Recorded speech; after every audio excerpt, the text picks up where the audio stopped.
Hey guys! For reading today, we're going to talk a little bit more about our Harry Houdini book, and we're going to be doing some summarizing with it. Yesterday, you guys did a really great job of responding to each section with what was the most important part to remember or understand, and that's what we're going to use to kind of turn into our summary. So, if you recall, a summary is a brief description of a long passage or a whole book, maybe. If you look at the book you're reading for IDR, usually on the back or on the inside cover. On this one, it's not the inside cover, it's on the back here. It gives you just a short couple sentences that kind of describe the book a little bit and maybe get you interested. A lot of us, when we're going to find a new book, we read, it's called a blurb. B-L-U-R-B. It's kind of a fun word. But we read the blurb to see, is this something that I would find interesting? And it kind of gives you a brief description of the book without spoiling anything or giving it away. So that's kind of what we're doing today with the passage we've been reading from Harry Houdini. I know a lot of you are very interested in it. I'm going to work on finding a way for me to read the rest of this book out loud to you guys. It's not necessarily as an assignment or anything, but just because I know some of you guys are curious. So keep an eye out for that. It'll probably be up next week sometime. If you're interested in learning more about him, that'll be up. So what we're going to do today is, if you look at the assignment, I've started the summary for you. I've given you, looks like two complete sentences that kind of give a brief description of the beginning of the passage. Your assignment today will be to finish the rest of the summary. You can do that by using the sentences that you wrote yesterday. If you think they're really good descriptive sentences, go ahead and use those. Maybe change them up a little bit, reorganize them, make sure they flow and they fit nicely together. Remember, you don't want an all pickle sandwich where every sentence starts with the same phrase. Or you can listen to the story again. I'll read it again without stopping. And you can go ahead and just pause whenever you feel like you need to or you want to, and write down what you think is important to understand or remember from that section that you just listened to. On the assignment, I've written the first two sentences. You can either just continue on from that or use the space down below to write your sentences. And then at the very end, I want you to think about and answer the question, after you finish writing, do you think someone who has not read this book, maybe, for example, your parents or your brother or sister who are there, maybe they haven't listened to these videos, they don't know this book at all, do you think they could get a good idea of what this book is about from reading your summary?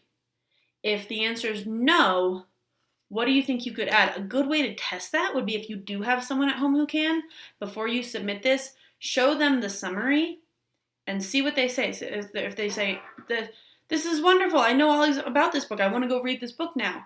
Or if they say, you know what, I got kind of lost, I really don't know what you're talking about here. Take that into consideration. Say, what do you need to add to make it better? Okay, so that's your assignment for today. And then, because it's Friday, only 15 minutes of reading today. If you want to do more, obviously you can, but only going to require 15. And I'm going to go ahead and read our section of Harry Houdini without stopping, so that if you want to, you can go ahead and stop and do your writing. If you want to use your sentences from yesterday, you can go ahead and just stop this video now and go and do the summary yourself. It might help to listen to it one more time. Okay? Excuse me. Again, I'm going to try and read pretty fast so that this video isn't super long. So if you need to slow down the playback speed, go ahead and do that now. Okay. The Great Houdini.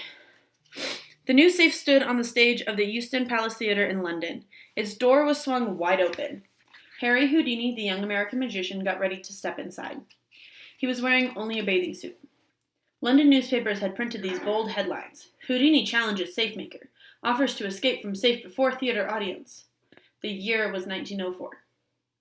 The people watching from the audience were excited. The air in the safe will only last a few minutes, one man said. He'll die if he doesn't get out fast. It's impossible. How could anyone escape from a locked safe? Houdini can. On the stage, Houdini shook hands with men who had come up from the audience. They had looked over the safe to make sure it was in good working order. A doctor had examined Houdini. He had even asked the magician to open his mouth. No tools, he told the audience. Nothing on him. Then Houdini said, shaking hands with the last man, let me enter the safe. Lock the door behind me. The heavy steel door clanged shut. A screen was placed around the safe. As the men left the stage, the orchestra played soft music. The audience settled back in their seats to wait. They watched the screen. A half hour passed. The people began to grow restless. How can he possibly get out? A woman asked. One man thought he knew the answer. Houdini isn't like the rest of us, he whispered. He has supernatural powers. He can change himself into a spirit and slip between the cracks of the door, just like smoke. The woman looked at him. I don't believe that. Believe me, the man said, turning away. It's true. 40 minutes passed. Open the door, someone yelled. He's dead and can't get out. A woman screamed and fainted. 45 minutes. People were whistling and stamping. A man stood and shook his fist. Let him out! He needs help! At that moment, Houdini stepped from behind the screen. A great sigh swept through the audience. There he is! He's alive! Men rushed onto the stage to inspect the safe. The door is locked! Houdini smiled and bowed to the cheering audience. How had he escaped from a steel safe? No one in the audience that night guessed the answer. The fact was that Houdini had escaped in just 14 minutes. He'd been sitting behind a screen for almost a half hour while the audience's excitement grew. Many years ago, before movies, radio, or TV, Harry Houdini was the greatest magician and escape artist in the world. Some people thought he was born with magical powers. But this was not true. He became a master magician only after long years of hard work. In fact, he began working toward his goal when he was a boy. Houdini's real name was Eirik Weiss. He was born in Budapest, Hungary in 1874, the third of 5 children of Mayor Samuel and Cecilia Weiss. Shortly after Eirik's birth, Samuel Weiss brought his family to America. They made their home in Appleton, Wisconsin. Samuel Weiss was a rabbi, the religious leader of the Jewish people in Appleton. His congregation was small and couldn't pay Rabbi Weiss enough to support his wife and children. As they grew up, Eirik and his brothers had to earn money for the family by shining shoes and selling newspapers. When Eirik wasn't working or going to school, he practiced doing tricks. At the age of 9, he hung ropes from a tree branch in his backyard. Then he tied a wooden bar to the ropes. He learned to do such good stunts on the homemade trapeze that one of his friends asked him to be in his 5-cent circus.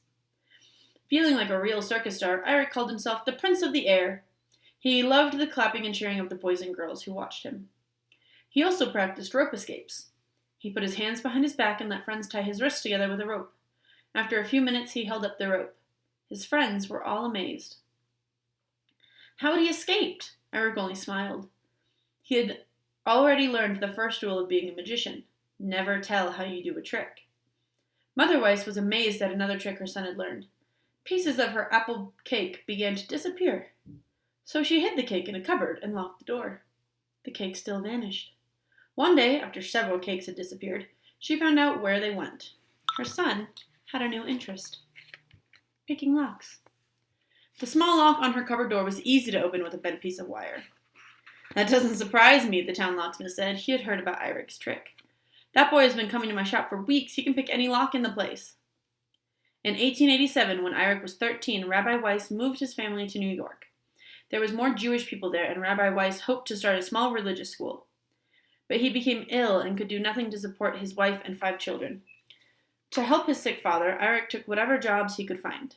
During one Christmas season, he worked as a package delivery boy for a large store. One day, he lettered a card and pinned it to his hat. Christmas is coming. Turkeys are fat. Please drop a quarter in the messenger boy's hat. That evening, he stood in front of his mother. Shake me, he said. I'm magic. As she shook her son, Mrs. Weiss's eyes opened wide. Quarters dropped out of her son's sleeves and fell into her lap. Eirik, she exclaimed in German, the language that she always spoke. There's enough money to pay the rent this week. She hugged her hard-working son. After Christmas, Eirik looked for another job. As he walked along Broadway, he came upon a line of boys in front of a small factory. H. Richter's Sons. A sign in the window read, Assistant Necktie Cutter Wanted. Eirik was only 14 years old, but he boldly walked to the head of the line. He took the sign off the door. The job is taken, he told the boys. Thank you for waiting. His bluff worked.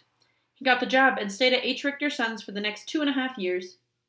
During these years, Eirik practiced magic in his spare time. He did card tricks and trick rope ties. He read books on magic and gave magic shows in neighborhood clubs. He called himself Cardo, or Eric the Great. These clubs paid Eirik a few dollars for each show. Mother Weiss was always waiting for the extra money to buy medicine for Papa, who was sick in bed, to put food on the table, and to pay the rent. The money helped, but magic was only a hobby. Eirik never thought about making a living doing tricks. Chapter 2. Behold, a miracle. One day, when Eirik was 16, he came into a bookstore, Looking along the shelves, he came across an old book on the life of Robert Houdin. It was a moment that changed his life. Jean Eugene Robert Houdin was the greatest magician in France. He performed before the French Emperor and before England's Queen Victoria. He pulled cannonballs from an empty hat. He made trees grow fruit on the stage. He even floated ladies in midair. Eric spent the night reading Robert Houdin's life story. The next morning, his mother found him in bed, still reading. Eric, she scolded, so much reading, it will hurt your eyes. Mother, Eric said, please, never mind my eyes, I'm reading the most important book of my life.